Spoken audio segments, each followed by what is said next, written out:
खबर दिन भर देखेंगे आप। मैं हूं आपके साथ आपका मेजबान रहीम अहमद खान। नजर डालेंगे देश और दुनिया के तमाम बड़ी खबरों पर। आगाज हेडलाइंस के साथ करेंगे। राहुल गांधी ने इलेक्शन कमीशन को करार दिया वोट चोरों का मुहाफिज। कर्नाटक में वोटों को डिलीट करने के पेश किए सबूत।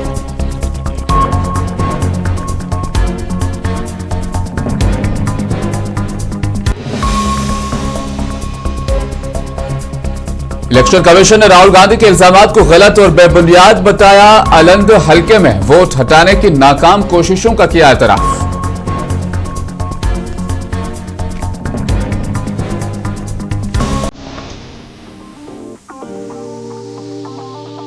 सऊदी अरब और पाकिस्तान के बीच दिफाई मुआहदे पर हुए दस्तखत। हिंदुस्तान ने कहा इस मुआहदे के असरात का करेंगे बगौर मुताबिक।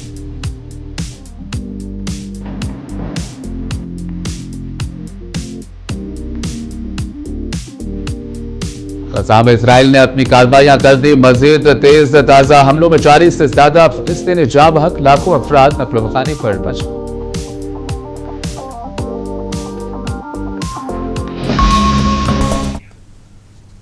कांग्रेस लीडर राहुल गांधी ने नई दिल्ली में खुसूसी प्रेस कॉन्फ्रेंस के दौरान दावा किया कि इंतखाबात में वोटरों की फहरिस्त में मुनज्जम तब्दीलियां की जा रही हैं और कांग्रेस के वोट जानबूझकर हज़फ किए जा रहे हैं। उन्होंने कहा कि इंकशाफात ठोस सबूतों पर मबनी है और ये हाइड्रोजन बम अभी आना बाकी है, यानी असल धांधली के सबूत अभी सामने आएंगे। राहुल गांधी ने chief election commissioner Gyanesh Kumar पर भी इल्जाम लगाया कि वो उन अनासिर का तहफ़्फ़ुज़ कर रहे हैं जो हिंदुस्तानी जमहूरियत को नुकसान पहुंचा रहे हैं। उन्होंने वादा किया कि वो अवाम के सामने ये वाज़ेह सबूत पेश करेंगे कि वोट किस तरह शामिल और हज़फ किए जा रहे हैं और ये सब कुछ सॉफ्टवेयर के जरिए मुनज़्ज़म तरीके से हो रहा है। हमारे पास इस प्रेजेंटेशन में जो मैंने आपको भी दिखाया 100% सबूत है, प्रूफ है कि ज्ञानेश कुमार जी हिंदुस्तान के चीफ इलेक्शन कमिश्नर वोट चोरों की रक्षा कर रहे हैं। कांग्रेस वोटर्स डिलीट हो रहे हैं, ऑपोजिशन के वोटर्स डिलीट हो रहे हैं, दलित वोटर्स डिलीट हो रहे हैं, आदिवासी हो रहे हैं, माइनॉरिटी वोटर्स डिलीट हो रहे हैं, ओबीसी वोटर्स डिलीट हो रहे हैं। मगर जब डिलीट होते हैं ऑपोजिशन के ही होते हैं। हमारी माइंड में पहले सवाल था कि क्या इलेक्शन कमीशन भी सो रहा है, मगर नहीं, सोया कोई नहीं, जगे हुए हैं, सिस्टमैटिकली मदद हो रही है। अब मैंने बहुत बड़ी बात बोली, चीफ इलेक्शन कमीशन के बारे में मैंने बोला कि ये व्यक्ति वोट चोरों की रक्षा करता है। जो भी इलेक्शन कमीशन ऑफ इंडिया ने जुमेरात को राहुल गांधी के एक और वोटर डिलीट करने के इल्जाम पर फौरी रद्दअमल में कहा कि लोकसभा में अपोजिशन लीडर के तमाम इल्जामात गलत और बेबुनियाद हैं। इलेक्शन कमीशन ने कहा कि अवाम का कोई भी मेंबर ऑनलाइन किसी भी वोट को डिलीट नहीं कर सकता, जैसा कि राहुल गांधी ने समझा है। कमीशन ने कहा कि 2023 में आलंद असेंबली हल्के में वोटर्स को डिलीट करने की कुछ नाकाम कोशिशें की गई थी और इस मामले की तहकीकात के लिए खुद इलेक्शन कमीशन के हुक्काम ने FIR दर्ज कराई थी।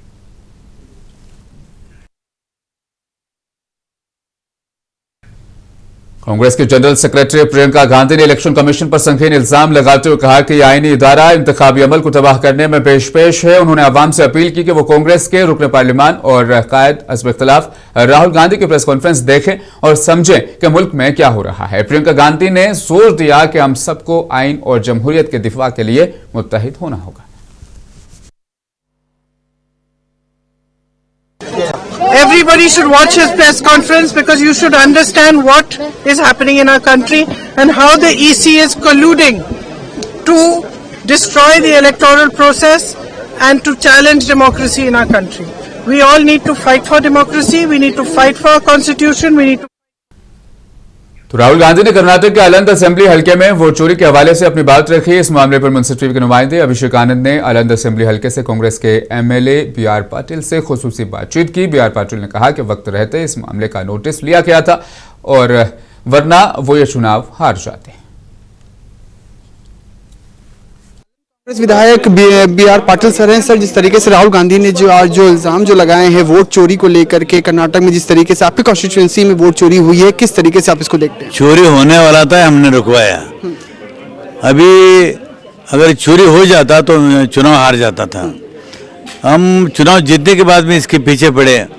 तो हम इलेक्शन से पहले हमको पता चला कि काफ़ी पैमाने पे डिलीशन का रिक्वेस्ट आया है। तो असल में किसी ने भी रिक्वेस्ट नहीं भेजा था, सिर्फ 24 लोग रिक्वेस्ट भेजे थे, क्योंकि उनका ट्रांसफ़र हुआ है, फलाना जगह शिफ्ट हो गया। तो हम इंक्वायरी के लिए रिक्वेस्ट लेटर दिए। फिर गुलबर्गा के एसपी ने आनंद डीवाईएसपी को डिप्यूट किया, वो कुछ नहीं कर पाए।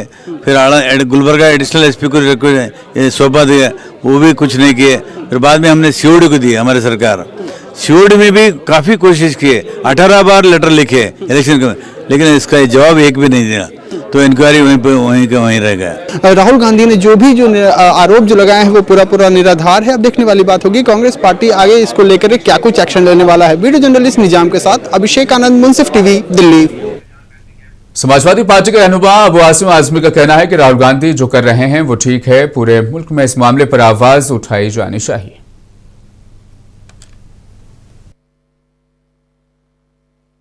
मैं कहूँ राहुल गांधी जी से कहूंगा और अखिलेश यादव भाई से मैं रिक्वेस्ट करूंगा कि जनता को सड़क पर उतारिए, बहुत ज्यादा हो चुका है। ये वोट चोरी का मामला इतना ज्यादा बढ़ रहा है, चारों तरफ ये सुनने में आ रहा है, और ये लोग सत्ता के नशे में रह करके जहां चाहते हैं वोट काट देते हैं, जहां चाहते हैं वोट बढ़ा देते हैं। तो इसके ऊपर एक निर्णय होना चाहिए, सारे देश को इसके खिलाफ आवाज उठाना चाहिए। राहुल गांधी जी जो कर रहे हैं बिल्कुल सही कर रहे हैं। सही बात है, नहीं सच्चाई बात है। जब ये प्रूव हो गया कि एक ही घर में 80-80 लोगों का नाम आ गया है, और जाके मीडिया के लोगों ने देखा है, इस तरह से बहुत जगह पर यह हुआ है कि जो वोटर वहां के नहीं है वहां वोटर लिस्ट में नाम डाल देना, बोगस वोटिंग करा देना, और जहां उनको लगता है कि माइनॉरिटी के लोग हैं या ऐसे लोग हैं जो उनको वोट नहीं देते हैं, उन इलाके से वोट जो है उन इलाके से वोट को काट देना, ये बीजेपी का बिल्कुल धंधा हो चुका है। इसलिए इनको जो है ना कोई फर्क नहीं पड़ता, ये चुन के आ जाते हैं। इस पे पूरी आम जनता 140 करोड़ जनता को इस पे सोचना चाहिए, क्योंकि जो चुनकर आएगा वो जनता के वोट से चुन के आना चाहिए, न कि बेईमान। लेकिन इसके बरक्स बीजेपी लीडरों ने राहुल गांधी के इलेक्शन कमीशन पर इल्जामात की शदीद नुक्ताचीनी की। रविशंकर प्रसाद ने कहा राहुल गांधी मुल्क के वोटर्स की तौहीन कर रहे हैं। मुख्तार अब्बास नकवी ने भी राहुल गांधी पर सख्त तबसरा किया। परिवार के कारण है, लोग देश जानते, विपक्ष पर हमले करते हैं, देश उनको कभी नहीं वोट देगा। मैं एक ही बात कहूंगा कि वो विपक्ष के नेता हैं, अपनी क्षमता से हैं कि परिवार के कारण है, लोग देश जानता है, लेकिन जब आप विपक्ष के नेता हैं तो कुछ तो संस्कारित बनिए, कुछ तो अच्छी भाषा का प्रयोग करिए। 14 से बोल रहे हैं कि सब मोदी जी की जीत फर्जी है, क्या मतलब है इसका? कुछ समझते हैं आप?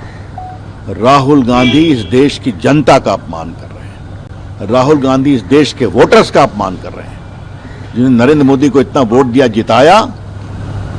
तो अब नहीं समझते हैं कि जनता फिर जवाब देगी। से फेक एंड फैब्रिकेटेड किस्से और कहानियां गढ़ करके जो बोगस वोटर्स हैं उनकी सुरक्षा में लगे हुए हैं, और जो बोनाफाइड वोटर्स हैं उनके बारे में अब खामोशी है आपकी।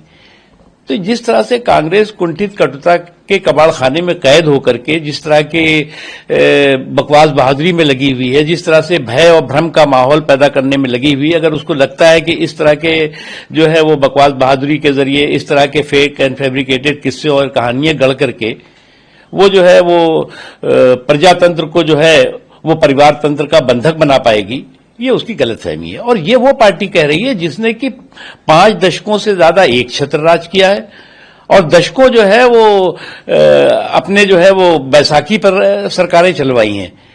वो पार्टी ये कह रही है कि वोट चोरी की बात जी, ये वोट चोरी नहीं है, ये शुद्ध रूप से आप।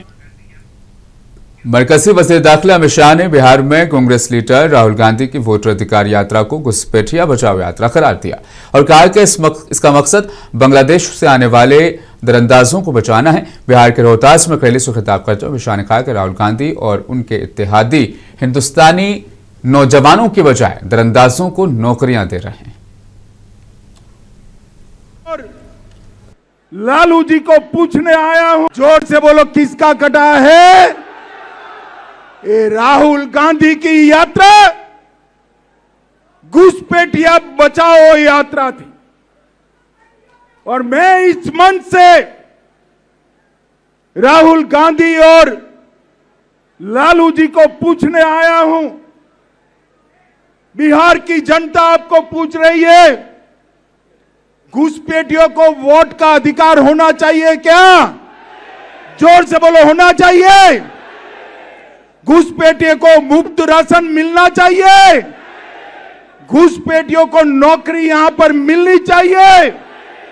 घुसपैठियों को घर मिलना चाहिए। घुसपैठियों को 5 लाख तक का इलाज मिलना चाहिए। कौन देना चाहता है? जोर से बोलो, कौन देना चाहता है? और जोर से बोलो, कौन देना चाहता है?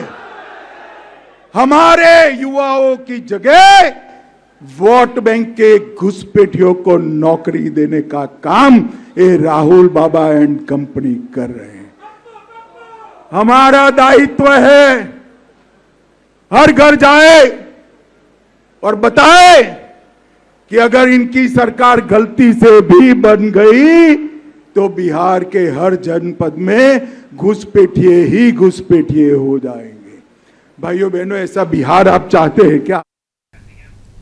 हिंदुस्तान के chief of defence staff general Anil Chauhan ने कहा कि ऑपरेशन सिंदूर के दौरान भारत ने हर मुहाज पर पाकिस्तान को फैसलाकुन शिकस्त दी। बताते चलें, सीडीएस चौहान ने तबसरा झारखंड के रांची में स्कूली बच्चों के साथ बातचीत करते हुए कहा। इस मौके पर अनिल चौहान ने 7 मई की रात दहशतगर्दों को ठिकानों पर किए गए हमले की तफसीलात भी बताई।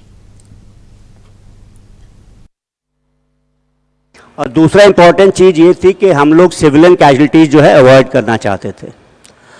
सबसे बेहतर समय होता 5:30-6 बजे का टाइम, जबकि उजाला होना शुरू हो जाता है। बट वो टाइम जो है पहली अजान या पहली नमाज का भी होता है। तो उस टाइम उसी भावलपुर में, मुरीदके में इस तरह का चहल पहल शुरू हो गई होती तो काफ़ी सारे सिविलियंस मारे जाते। हो सकता है वो टेररिज्म के साथ उनका कनेक्शन हो ना हो, तो हम लोग वो चीज़ अवॉइड करना चाहते थे कम्प्लीटली। इसीलिए जो समय जो है हमने 1 से 1:30 बजे का चुना। 7 तारीख को ही क्यों चुना, वो खैर दैट वाज बेस्ड ऑन हमने जो उनकी फ्लाइंग एक्टिविटी देख रहे थे 23 तारीख के बाद से, उन्हें ऐसा खतरा था शायद हम एयर से अटैक करेंगे। तो वो लोग कितने बजे वो लोग उड़ते थे, वापस अपने बेसिस में आ जाते थे, फिर दिन के टाइम में सुबह होने के पहले फिर से उड़ते थे। वो देख करके हमने सोचा कि ये 1 से 1:30 बजे का टाइम ठीक है। और 7 तारीख का समय, 7 तारीख का समय मौसम के लिहाज से भी ठीक था, क्योंकि वही एक विंडो थी जहाँ 3-4 दिन मौसम साफ था और बारिश नहीं थी। अगर बारिश वगैरह होती तो फिर हमें थोड़ी इमेजरी लेने में प्रॉब्लम होती। तो ये एक चीज़ मैं बताना चाहता हूँ। आपको ऐसा लगेगा, जो हमने नॉर्मली पढ़ा है कि आर्मी ने 7 टारगेट्स को एंगेज किया और एयरफोर्स ने 2 टारगेट्स को एंगेज किया। मेरे ख्याल से शायद काफ़ी कम लोग को पता है कि नेवी भी इन्वॉल्व थी इसमें। नेवी जो है उनके पास भी ऐसी क्षमताएं थी कि वो लंबी दूरी तक लॉयटर एम्युनिशन से प्रहार कर सके। और S-400 और S-120 उनके पास ऐसे 2 हथियार थे उन्होंने जो लिए हुए थे, जिसका पता हम लोग को पता था आईडीएस ने। तो फिर ये मैंने नेवी और एयरफोर्स को ऑफ़र किए, तो उन्होंने नेवी के मार्कोस, नेवी के जवान जो कमांडो हैं वो JNK और पंजाब में डिप्लॉय हुए, तो ये चीज़ भी इस्तेमाल की गई। तो बॉम्बे हाईकोर्ट ने 2008 के मालेगांव धमाका केस में बरी होने वाले मुलजिमीन और NIA को नोटिस जारी किया है। धमाके के मुतासरीन के अहल खाना ने प्रज्ञा सिंह ठाकुर और लेफ्टिनेंट कर्नल पुरोहित समेत 7 अफराद को बरी करने के खुसूसी अदालत के फैसले को चैलेंज करते हुए हाईकोर्ट में अपील दायर की। 2008 में मालेगांव में होने वाले धमाके में 6 अफराद हलाक और 100 से ज्यादा जख्मी हुए थे।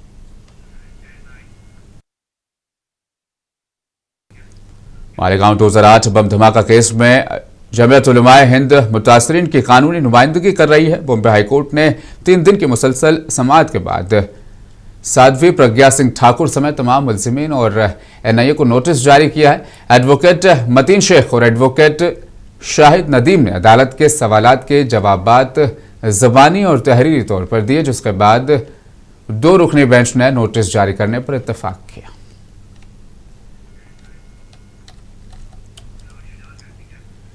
समाजवादी पार्टी के सीनियर लीडर आजम खान को इलाहाबाद हाईकोर्ट ने उन्हें बड़ी राहत देते हुए एक मामले में जमानत की अर्जी मंजूर कर ली है। मामला रामपुर के मशहूर क्वालिटी कस्बे से जुड़ा हुआ है। क्वालिटी बारपुर ये कस्बा है जहां का ये मामला है। कोर्ट ने दोनों फरीकैन को बहस मुकम्मल होने के बाद गुज़श्ता 21 अगस्त को फैसला महफूज रख लिया था। आजम खान गुज़श्ता 2 सालों से ज़ायद अरसे से सीतापुर जेल में बंद हैं।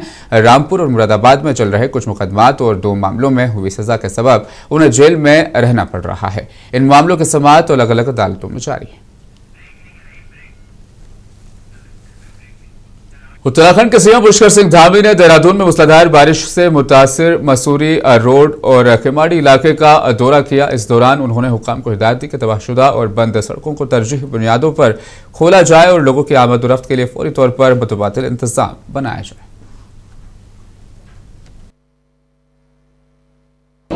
ये लगभग 35 मकान बादल फटने से और वहाँ भारी मात्रा में मलबा आने से पूरी तरह से क्षतिग्रस्त हो गए हैं और काफी सारा वहाँ दुकानों को, गौशालाओं को और लगभग 20 लोग घायल हुए हैं और लगभग 14 लोग अभी लापता हैं। डीएम एसएसपी प्रातःकाली वहाँ के लिए चल रही है और भी हमने जो लोग घायल हैं उनको कुछ लोगों को वहाँ पर अस्पतालों में पहुंचा। राजस्थान के डिप्टी सीएम दिया कुमारी ने सेवा पखवाड़ा मुहिम के तहत जयपुर में साफ सफाई मुहिम में हिस्सा लिया। इस मौके पर दिया कुमारी ने मीडिया से बातचीत करते हुए कहा कि माहौल को साफ सुथरा रखना सबकी जिम्मेदारी है। यह सिर्फ सरकार की मुहिम नहीं बल्कि अवाम की भी मुहिम है। इस दौरान सफाई मुलाजमीन को तहनीत भी पेश की गई।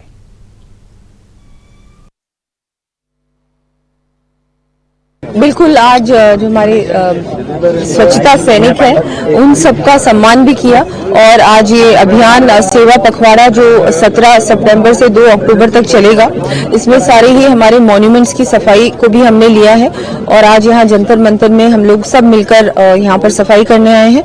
इसमें क्या है कि सिर्फ एक ये पार्टी का अभियान नहीं है, ये सरकार का अभियान भी नहीं है, ये जनता का अभियान है। ये जो सफाई वाली बात है, हम सबको हमारे अंदर इस चीज को लेके आना है कि ये हमारी जिम्मेदारी है, हर नागरिक की जिम्मेदारी है। हर नागरिक को अपना ये सहयोग करना चाहिए इन सब चीजों में। सिर्फ अकेले हम लोग ब्लेम करते हैं प्रशासन को, सरकार को, लेकिन ये क्या हमारी गलती नहीं है? कचरा कौन फेंकता है? हम ही लोग फेंकते हैं। तो क्या हम उनका सहयोग करेंगे तो ये इससे मुझे लगता है बहुत फर्क पड़ेगा। तो ये आज हम लोग यहाँ सब आए हैं ये सफाई अभियान। वज़ीर आज़म नरेंद्र मोदी ने आज नेपाल की ऊपरी हुकूमत की वज़ीर आज़म सुशीला कार्की से फोन पर बात की। बातचीत के दौरान वज़ीर आज़म ने नेपाल में हुए पुरतशद्दुद मुजाहिरों में जान गंवाने वाले लोगों के तय गहरी ताज़ियत का इजहार किया और नेपाल में अमन और इस्तेहकाम बहाल करने के उनकी कोशिशों के लिए हिंदुस्तान को पूरी हिमायत की बात दोहराई। साथ ही उन्होंने नेपाल के यौम आइन पर सुशीला कार्की समेत नेपाल के सभी शहरियों को दिली मुबारकबाद और नेक ख्वाहिशात भी पेश की।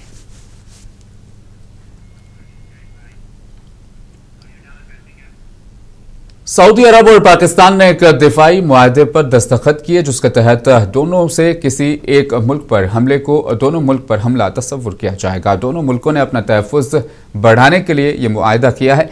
इस नौइयत का मुआहदा नेटो ममालिक के दिफाई उसूल से मुशाबह करार दिया जा रहा है, जहां किसी एक रुकन मुल्क पर हमला पूरे इत्तेहाद पर हमला समझा जाता है।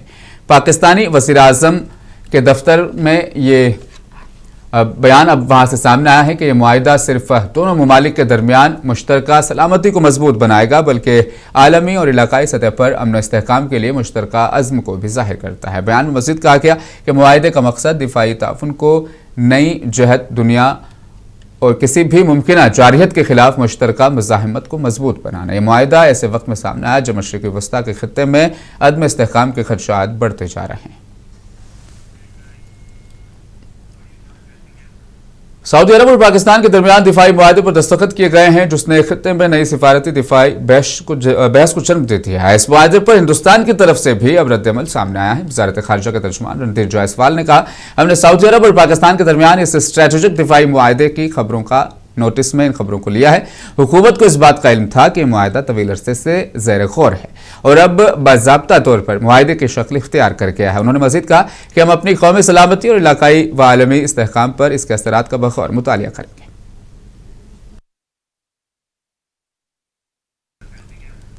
ग़ज़ा में इजराइल ने अपनी कार्रवाइयाँ तेज़ कर दी हैं। ज़मीनी और फ़िज़ाई हमलों के ज़रिए ग़ज़ा के लोगों को निशाना बनाया जा रहा है। जुमेरात को हुए इजरायली हमले में 40 से ज़्यादा फ़िलिस्तीनियों के जाँ बहक होने की इत्तला है। इजरायली वज़ीर दिफ़ा कादजे ने हमास को नई धमकियां भी दी। कादजे ने कहा कि अगर हमास ने इसराइल की शराइत न मानी तो गजा में मजीद शिद्दत इख्तियार करने वाले हमले किए जाएंगे।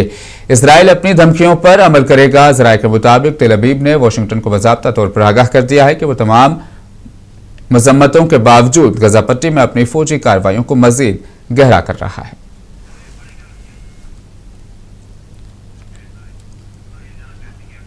पुलवामा में सैलाब के बाद कई इलाकों में पानी अभी भी जमा है। अवाम में काफी तशवीश है कि बीमारियां फैलनी शुरू हो न जाए। एक हफ्ते से ज्यादा का वक्त बीत चुका है, ताहम हुकूमत की जानिब से अभी तक कोई कदम नहीं उठाया गया, जिससे लोग बरहम हैं। आप देखिए पुलवामा से सैयद आदिल मुश्ताक की रिपोर्ट। मुझे दीजिए इजाजत, बने रहें मुंसिफ टीवी के साथ। जिला पुलवामा के कई रहायशी इलाकों में सैलाब आए एक हफ्ते से ज्यादा गुजर चुका है, लेकिन इसके बावजूद इलाके में पानी जमा है, जिससे मकामी आबादी शदीद तशवीश में मुब्तला है। अवाम ने खदशा जाहिर किया है कि इस जमूत से बीमारियां फैलने का इम्कान बढ़ गया है। ताहम इंतजामिया और महकमे सेहत की जानिब से खातिर खा इक़दामात न होने पर मकामी लोग बरहम हैं। इलाके के लोगों का कहना है कि सैलाबी पानी न सिर्फ बस्तियों बल्कि मुतादिद स्कूलों में अब तक मौजूद है, जिससे तुलबा की सेहत पर खतरात मंडला रहे हैं। मकामी मकीनों ने इल्जाम लगाया है कि न तो महकमे सेहत की टीमों ने इलाके का जायजा लिया और न ही एहतियाती तदाबीर इख्तियार करने की हिदायत दी। काकापुरा के नसीर अहमद ने कहा कि महज चंद लीटर दवाई फराहम की गई, जिसका छिड़काव स्कूलों में किया गया, लेकिन बदबू और ताफुन बढ़ने से बीमारियों के इम्कानात ज्यादा हैं। रत्नीपुरा के मोहम्मद याकूब के मुताबिक जमीनी सतह पर इंतजामिया की कोई कार्रवाई नजर नहीं आई, जबकि काकापुरा के अली मोहम्मद ने कहा कि सैलाब के दौरान जल शक्ति महकमे ने पीने का पानी फराहम किया था, लेकिन पानी उतरते ही ये सहूलत बंद कर दी गई और अब दरिया झेलम का पानी सप्लाई किया जा रहा है, जो पीने के काबिल नहीं है। उन्होंने मुतालबा किया कि बीमारियों से बचाव के लिए कम से कम चंद माह तक साफ पानी फराहम किया जाए। बाकी बस्तियों में भी रहा, इस बस्ती में तकरीबन एक हफ्ते तक पानी रहा, क्योंकि यहाँ कोई इंतजाम ही नहीं था पानी निकालने का। फायर सर्विस की गाड़ी उधर तक आई, उधर से वो जमीन नीचे थी, उधर से थोड़ा पानी निकाला उन्होंने, मगर बाकी कहीं पे नहीं निकाला उन्होंने। सिर्फ वो भी मसरूफ थे, वो हाई सेकेंडरी स्कूल में निकाल रहे थे, हम उनको भी क्लियर नहीं कर सकते। मगर अब हमने 4 दिन 5 दिन तकरीबन एक हफ्ता हो गया पानी को उतरे हुए भी, अभी तक कोई हेल्थ टीम यहाँ नहीं आई। लेकिन अभी भी आप मेरे पीछे ये जो देख रहे हैं तस्वीर, यहाँ बिल्कुल अभी पानी जमा है। ये खाली यहाँ नहीं है, तकरीबन सारे गाँव में जहाँ जहाँ से पानी था और बहुत ज्यादा बदबू आ रहे हैं आप। लेकिन ऐसा कोई स्टेप नहीं लिया गया है कि हाँ खाली जल शक्ति हमें प्रोवाइड करता है डेली बेसिस पे वाटर टैंकर, बाकी डिपार्टमेंट सोए हुए हैं। कोई ऐसा स्टेप नहीं लिया गया है कि कोई सर्वे की जाए ताकि लोगों को किसी चीज की जरूरत ना हो, ऐसा कुछ नहीं है। तो जिला इंतजामिया को बड़ी हद तक कुछ करना चाहिए। हम वॉलंटियरली छोटा मोटा कुछ करते हैं, छोटा इसमें फिनिगेशन करते हैं, जो नाकाफी है। बाकी गुजारिश फिर एक बार यही है कि पानी का मसला जो है उसको भी कंटिन्यू रखा जाए इंडस्ट्री में। दूसरा ये कि फिनिगेशन की बहुत हद तक जरूरत है। काबिल जिक्र बात यह है कि पुलवामा के दर्जनों देहात सैलाब से मुतासिर हैं, जहां पानी घरों में दाखिल हुआ, जबकि ज़राअत और बागबानी का शोबा भी बुरी तरह मुतासिर हुआ है। पुलवामा से मुंसिफ टीवी के लिए सैयद आदिल मुश्ताक की रिपोर्ट।